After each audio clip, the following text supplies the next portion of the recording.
اللہ تعالیٰ نے کہا ہے اپنی پسند کی 2 3 3 یا 4 4 لڑکیوں سے شادی کرو. وہ پسند کیسے آ سکتی ہے کوئی لڑکی اگر لڑکی دیکھی نہیں ہوئی, آپ نے اس کا دین نہیں سمجھا, آپ یہی مان لیں تو مسلمان کی اپنی غیرت کا تقاضا ہے کہ جو اپنی بہن کے ساتھ چاہتا ہے وہی دوسرے کی بہن کے ساتھ بھی چاہے گا. تو میں اپنی بہن کے ساتھ تو کسی آدمی کی کورٹ شپ نہیں چاہوں گا نا کہ جا کے 5000 ڈیٹوں کی الاؤنس دوں.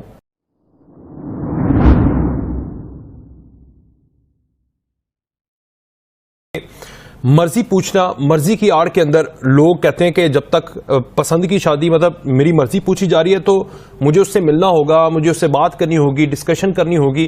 تو پیرنٹس پریشان ہوتے ہیں, کچھ لوگ اجازت بھی دے رہے ہیں. جو اجازت دیتے ہیں وہ اس آڑ میں یہ کوٹ کرنے لگا ہوں, آپ مجھے تصحیح بھی کر سکتے ہیں, کیونکہ حضرت خدیجہ اور محمد مصطفیٰ صلی اللہ علیہ وسلم کی جو شادی تھی اس کا بھی حوالہ یہ لوگ دیتے ہیں, جو کہ اس آڑ میں انڈرسٹینڈنگ بڑھاتے ہیں شادی سے پہلے کہ انڈرسٹینڈنگ ہوگی تو پھر شادی ہوگی. محمد مصطفیٰ کی اگزامپل ہے.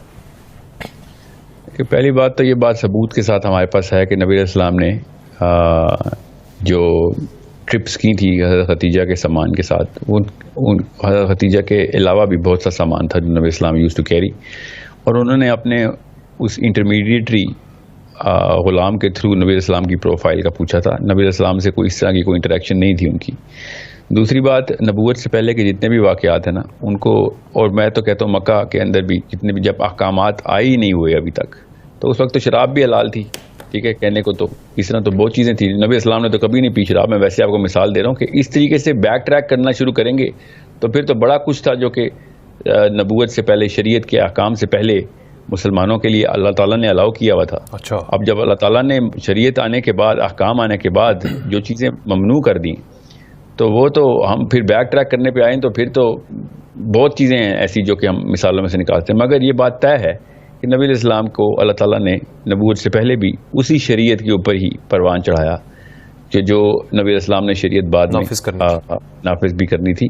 تو یہ بات ابھی تک تو میرے پاس لٹریچر میں نہیں, اور میں نے کافی تفصیل سے خدیجہ کی لائف پڑھی ہے. میں صحابیات کے اوپر بہت گہری نگاہ رکھنے کی کوشش کرتا ہوں.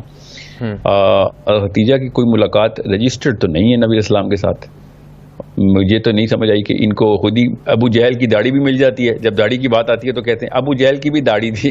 کہاں سے نکالی آپ نے؟ ہمیں تو مسلمانوں کی داڑیاں ڈھونڈنے میں بڑی مشکل سے ملتی ہیں.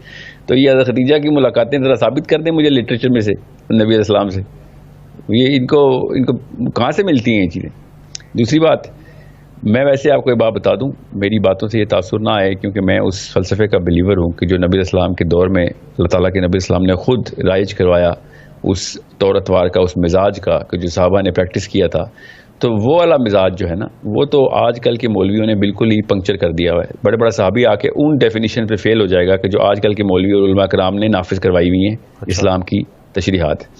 تو آپ کو میں کوئی 18-19 ایسی حدیثیں سنا سکتا ہوں کہ جس میں خواتین کا اور مردوں کا ڈائلاگ آپس میں رجسٹرڈ ہے, گفتگو رجسٹرڈ ہے, لین دین معاملات اور رجسٹرڈ ہیں. پاکستان میں جو کنزرویٹزم کا فلیور دیا گیا ہے نا, اسلام کا فلیور کنزرویٹو نے دیا, اچھا وہ تو بالکل بھی اسلام صحابہ سے وہ ثابت نہیں ہے, بلکہ صحابہ سے تو ایسی چیزیں بھی ثابت ہیں کہ جو کنزرویٹو کے طوطے اڑا دے گی کہ یہ پھر میں جب ایسی باتیں کرتا ہوں تو کہتے ہیں آپ کے پاس وہ والا لٹریچر کہاں سے آتا ہے جو علماء کو نہیں ملا. نہیں, علماء کو بھی ملا ہے, میں نے علماء سے ہی لیا ہے. وہ علماء نے پھر نیچے جب احکامی باتیں اور تقریریں کی اور جریدے لکھی ان میں اس کی رجسٹری نہیں کی. اگر آپ خود پڑھیں گے تو آپ کو بھی مل جائے گا. میرا کوئی اتنا مطالعہ نہیں جتنا کہ بڑے بڑے جید علماء کا ہے, اور پھر بھی مجھے اگر مل رہی ہیں تو اس کا مطلب ہے وہ بھی بڑا کچھ ہے. سو میں اس لبرل ورژن آف اسلام کو بالکل بھی اسلام نہیں مانتا کہ جو لبرلز لے کے آتے ہیں, مگر وہ کنزرویٹو جو لے کے آتے ہیں وہ بھی نہیں ہے. لیکن آپ جب آپ یہ بات کر رہے تھے نا تو میں نے یہ پوائنٹ بھی لکھ دیا تھا کنزرویٹو, یہ میں نے پوائنٹ لکھا ہوا تھا, یہی میں نے پوچھنا تھا آپ سے کہ پہلا جو کویشچن کا پورا سیگمنٹ تھا اس میں آپ نے جو باتیں کی, لوگ سننے والے اور ایون میرے اندر بھی سوال اٹھا کہ آپ تو کنزرویٹو کی بات کر رہے ہیں, آپ تو کہہ رہے ہیں کہ ملاقات نہیں ہونی چاہیے. جب معاشرہ یہاں پر پہنچ چکا ہے کہ میرے ساتھ بیٹھ کر ایک نیوز کا کاسٹر جو ہے وہ نیوز بھی پڑھتی ہے, میرے آفس میں بھی بیٹھتی ہے, آپ کے ساتھ بھی کام کرتی ہوں گی, جب وہ کام کر سکتی ہیں تو جب میں نے اس سے شادی کرنی ہے تو پھر میرے اوپر اسلام آپ نافذ کر دیتے ہیں, جی اس سے بات نہیں کرنی, فاصلے رکھنے چاہیے, اور پھر آپ سائنس کو بھی بیچ میں لے کر آ گئے ہیں کہ اگر وہ آپ پہلے ہی سارا کچھ کر لیں گے, باتیں بھی کر لیں گے, تو اس کے بعد وہ چام نہیں رہے گا تو طلاق ہو جائے گی. تو پھر اس چیز کو بھی جسٹیفائی کریں نا, ماحول جو ہے اس کو جسٹیفائی کریں. پھر جی میں تو قاصر ہوں اس چیز کو جسٹیفائی کرنے میں کہ ایک عورت کا دین آپ نے سمجھنا ہے. نبی اسلام نے ارشاد فرمایا کہ آپ پہلے اس لڑکی کا پہلے دین دیکھو, بعد میں شکل صورت دیکھو. میں کیسے دین دیکھوں؟ آپ مجھے بتائیں. اس سوال کا جواب کیا ہے کسی مولوی صاحب کے پاس کہ ایک لڑکی کا دین کیسے دیکھتے ہیں؟ اب انہوں نے نا دین کا مطلب ہی مذہب نکال لیا نا کہ لڑکی اگر نمازیں پڑھتی ہے اسے گھر جا کے اسے پوچھ گچھ کی جائے کہ 5 وقت نمازیں پڑھتی ہے کہ نہیں. تو نمازیں تو قادیانی بھی پڑھتے ہیں, مجھے کیا پتا ان کا دین کیا ہے. تو اس طرح تو نہیں سمجھ آئے گی. اور نماز پڑھنے سے دین تو نہیں آتا, دین تو آپ کے ایکٹیویزم سے آتا ہے. آپ کس قسم کے مسلمان ہیں آپ کو جانچ پڑتال کرنی پڑتی ہے. اور میں ایسی صحابیات کے واقعات سناؤں, میرے پاس صحابیات کی ریسرچ بہت ہے کہ جس میں ان کا نبی اسلام سے کے پاس دونوں لڑکی اور لڑکا دونوں پہنچے ہیں رشتے کے لیے. ملاقات کے بغیر کیسے پہنچ گئے تھے دونوں؟ تو میں اگر میری باتوں سے یہ بات مت مفروضہ لیں کہ کورٹ شپ ناؤز باللہ الاؤ ہے اسلام میں. کورٹ شپ تو کہیں سے بھی نہیں الاؤ کہ آپ ڈیٹ بھی مار رہے ہوں, جا کے 50 ملاقاتیں کی ہوئی ہوں, کیونکہ یہاں پہ کلیئر ہے یہ بالکل الاؤ نہیں ہے. بالکل اس لیے نہیں الاؤ کیونکہ میرے ساتھ کسی کا کام کرنا بھی الاؤ کیسے ہے پھر؟ نہیں, کورٹ شپ اور کام کرنے میں بہت زمین آسمان کا فرق ہے. کورٹ شپ کا مطلب بڑی ہوتی ہے, آپ کام کرتے ہیں, آپ کو عشق محبت بھی ہو جاتی ہے, شادی تک بھی چلے جاتے ہیں, راستے تو وہ بھی ہے. اور عشق محبت ہو تو اللہ تعالیٰ نے قرآن پاک کی آیت میں پسند کا لفظ خود اللہ تعالیٰ کے یہاں تکے نہیں ہے. اللہ تعالیٰ کے یہاں کوئی چانس کوئنسیڈنس نہیں ہے, ایکسیڈنٹس نہیں ہے, نعوذ باللہ. اللہ تعالیٰ نے کہا ہے اپنی پسند کی 2 3 یا 4 لڑکیوں سے شادی کرو. وہ پسند کیسے آ سکتی ہے کوئی لڑکی اگر لڑکی دیکھی نہیں ہوئی آپ نے, اس کا دین نہیں سمجھا ہوا آپ نے. یہی پوائنٹ ٹھیک. یہ بہت آسان کر کے سمجھیں کہ جب آپ ایک لڑکی سے نیت باندھ لیں تو مسلمان کی اپنی غیرت کا تقاضا ہے کہ جو اپنی بہن کے ساتھ چاہتا ہے وہی دوسرے کی بہن کے ساتھ بھی چاہے گا. تو میں اپنی بہن کے ساتھ تو کسی آدمی کی کورٹ شپ نہیں چاہوں گا نا کہ جا کے 5000 ڈیٹوں کی الاؤنس دوں. اور بائی دا وے جتنا مرضی ہے اپنے آپ کو سمجھ لیں, ایون مولوی صاحب بھی سمجھ لیں اور لبرلز بھی سمجھ لیں کہ میں ساری عمر امریکہ اور کینیڈا میں پلا پڑا ہوں.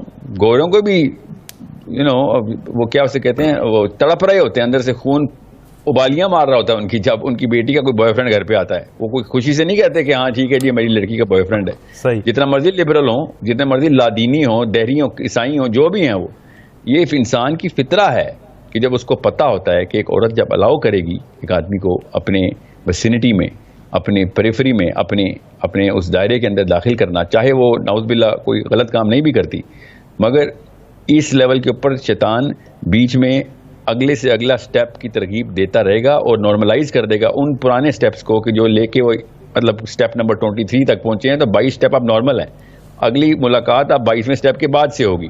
اس طرح کرتے کرتے زنا تک نوبت آتی ہے. جو بڑے بڑے اپنے آپ کو وہ بھی سمجھتے ہیں نا مومن بھی کہ ہاں خیر ہے ہم زنا نہیں کریں گے جو مرضی کر لیں گے, تو اسی طریقے سے تدریج شیطان نے بھی تدریج سے ہی گناہ کروانے ہوتے ہیں. شیطان بھی ایبرپٹ نہیں کرتا, اور بڑے بڑے اختراق ہیں جو ٹوٹتے ہیں آ کے. قرآن پاک میں جو ہے پسند ہو اس سے شادی کر لو, پسند آ گئی شادی کر لینی چاہیے. پسند کے شادی کے بیچ میں جو سارے کا سارا پروسیس ہے اس میں لیمٹس کون سی ہیں وہ بتا دیں, لیمٹس کیسے بار کرنی ہے آپ نے؟ اللہ تعالیٰ نے قرآن پاک میں خود بتا دیا کہ بے حیائی کے پاس بھی مت جاؤ. یاد رکھیے گا بے حیائی کا ارتکاب تو آخری لیول ہوتا ہے, اس کے پاس بھی مت جاؤ کا مطلب یہ ہوتا ہے کہ ایسے معاملات میں مت اپنا ہاتھ ڈالو کہ جس کے دیکھیں شراب کا نا ایک قطرہ حرام کیا گیا, شراب کی بوتل نہیں, ایک قطرے سے نشہ نہیں ہوتا, شراب کی بوتل سے نشہ ہوتا ہے. تو جب اللہ تعالیٰ نے پری ایمپٹیو تمام طرح احکامات دیے ہیں کہ اس نبی اسلام کی حدیث یہ ہے کہ ایک چرواہا اپنی بھیڑوں کے ریوڑ کو اپنے اس باغ اس کے میڈو کے سینٹر میں رکھتا ہے کہ کیا پتہ سب سے اگلی بھیڑ کسی اور کی چراگاہ کے اندر نہ داخل ہو جائے, سیف پلے کھیلتے ہیں. تو اللہ تعالیٰ نے بھی اسی طریقے سے بے حیائی کے پاس بھی نہ جانے کا حکم دیا ہوا ہے. بے حیائی نہ کرنے کا تو گناہ ہے, تو پکی بات ہے, مگر احتیاط اتنی رکھی گئی ہے کہ آپ کا تقوی جو ہے نا وہ کہیں پہ بھی کسی شک میں نہ پڑ جائے کہ کہیں یہ نہ ہو کہ کوئی غلطی ہو رہی ہو. بے حیائی کا مطلب ہم سب کو اندر سے پتا ہوتا ہے. ہمیں لڑکی کو تو اللہ تعالیٰ نے ویسے بھی 10 ریڈار ایکسٹرا دیے ہوئے, تو اس کو پتا ہوتا ہے کہ ایک لڑکا کس قسم کی فلرٹیشن گفتگو کر رہا ہے, اس کے 2 مطلب نکل رہے ہیں. تو یہ میں نے آپ سے کئی دفعہ کہا نا, اور میں ہمیشہ یہی کہتا ہوں کہ حیا جو ہے نا, حیا یہ اصلی میں اللہ تعالیٰ کی طرف سے نامزد سیکیورٹی گارڈ ہے ایک لڑکی کا. اس کو پتا ہوتا ہے کہ جب تک وہ حیا کا دامن رکھے گی تو کوئی بہت ہی خبیث جانور ہوگا جو حملہ کرے گا اور بالجبر کوئی حرکت کرے گا, ورنہ عمومی بندہ اپنی جو ہے نا بے باکی اس طرح پریکٹس نہیں کر سکے گا باحیا لڑکی کے سامنے. اور لڑکیوں کو بہت اچھی طریقے سے پتہ چل جاتا ہے, اللہ کی طرف سے ان کا نظام ہے. اور اگر اس کی دین پہ پرورش ہوئی ہے پھر تو 500 میل سے پہچان لیتی ہے کہ ایک بندے کی نگاہ میں کتنی گندگی ہے یا بعد میں کتنے غلط مطلب نکل سکتے ہیں. سو یہ بہت زیادہ مسئلہ جو ہے نا اتنا بڑا نہیں ہوتا یہاں پہ. مسئلہ جہاں پہ آتا ہے وہ یہ کہ ہم اپنی اس کیا کہتے ہیں پرسنالٹی کے اس کرزما کو پریکٹس کرتے ہیں. لڑکے آدمیوں کی بات کر رہا ہوں, لڑکیاں بھی کرتی ہیں, اور وہ والے اوصاف ظاہر کر کے دکھاتے ہیں لڑکیوں کو, جیسے سینس آف ہیومر یا انٹیلیجنس یا پھر وٹس, جو کہ ہمیں پتہ ہوتا ہے کہ لڑکی کو پسند آئیں, کسی بھی انسان کو پسند آئیں گے, اور وہ اس طریقے سے ہم وار کرتے ہیں. جی ہم وار کرتے ہیں. تو ٹھیک ہے, آپ لڑکی کے اس ویسینٹی میں ہوتے ہوئے نہ, جب نہیں ہوتی وہ آپ کے اس مقام پہ جہاں پہ آپ پریکٹس کر رہے ہیں, تو ٹھیک ہے, لڑکی آپ کو رشتہ بھیج دیا, کوئی بات نہیں, آپ کو پسند آ کر. مگر آپ لڑکی پہ ڈائریکٹ وار کرنا شروع ہو گئے ہیں, اور اس کو چکنی چپڑی باتیں کر کے یا ہنسا کے یا ہیومر دکھا کے یا وٹس دکھا کے یا انٹیلیجنس دکھا کے, تو پھر آپ اتنے ہی بڑے شکاری ہیں جتنا کہ کوئی اور بندہ شکاری ہے کہ جو کسی اور طریقے سے شکار کرنے کی کوشش کر رہا ہے. تو یہ تو وہی میں نے آپ سے کہا نا, جو بندہ اپنی بہن کے لیے جو چاہے تو وہی دوسرے کی بہن کے لیے بھی کر رہا ہو, بس سمپل سا اصول ہے. ایگزیکٹلی.